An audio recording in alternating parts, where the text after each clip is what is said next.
박수현 청와대 대변인이 헌법재판관 인사와 가습기 살균제 피해자들과의 면담에 대한 브리핑을 진행합니다. 후보자는 여성, 노동, 아동, 인권 등 사회적 약자들의 권리 보호를 위해 헌신해온 인권 변호사입니다. 호주제 폐지, 인터넷 실명제, 휴대폰 위치 추적 등 다수의 헌법 소송을 대리하며 공권력 견제와 인권 신장을 위해 노력해 왔습니다. 헌법 및 젠더 성평등 문제에 대한 풍부한 이론과 실무 경험을 갖춘 법 여성학 학자로서 헌법 수호와 기본권 보장이라는 헌법재판관의 임무를 가장 잘 수행할 적임자입니다. 다음은 가습기 살균제 피해자 면담 관련 브리핑입니다.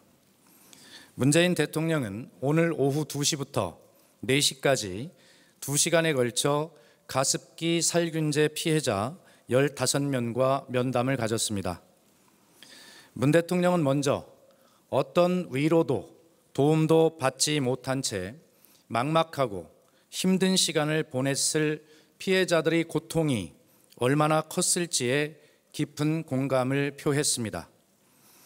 문 대통령은 책임져야 할 기업이 있는 사고이지만 그간 정부가 가습기 살균제 피해를 예방하지 못했음은 물론 피해 발생 후에도 적극적으로 대처하지 못했다며 대통령으로서 정부를 대표해 가슴 깊이 사과의 말씀을 드린다고 전했습니다.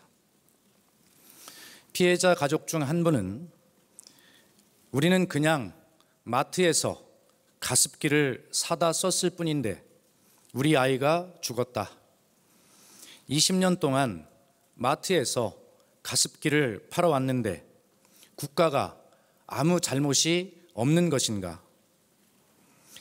우리가 비속 살인자인가? 우리가 우리 아이들을 죽였다는 말인가? 죽고 싶지만 남아있는 아이를 위해 살고 있다. 사망자 숫자 1222명은 그냥 숫자가 아니라 목숨이다 라며 절규했습니다.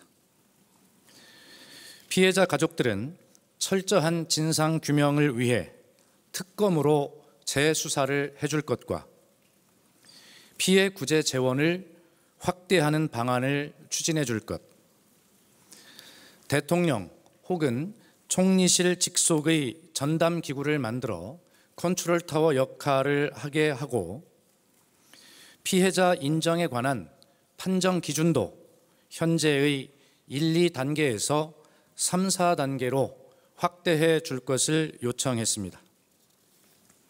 뿐만 아니라 국가 차원의 화학물질 중독센터를 설립해 감시와 예방은 물론 사후 원인 규명과 치료 시스템까지 구축할 것, 그리고 국민안전기본법을 제정해 국민의 생명과 안전을 최우선의 가치로 삼아달라고 당부했습니다.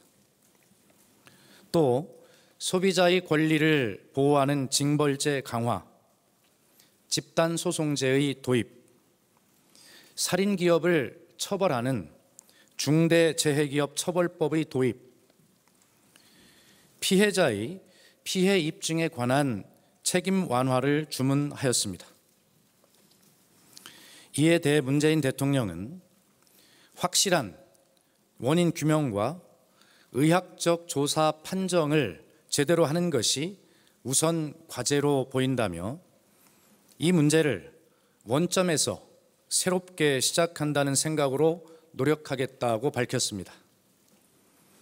문 대통령은 적어도 치료 혜택이라도 우선 받을 수 있도록 해야 하며 가해 기업이 도산해 소송이 불가능한 경우라도 특별 구제 계정을 확대해 지원폭을 늘려야 한다라고 말했습니다.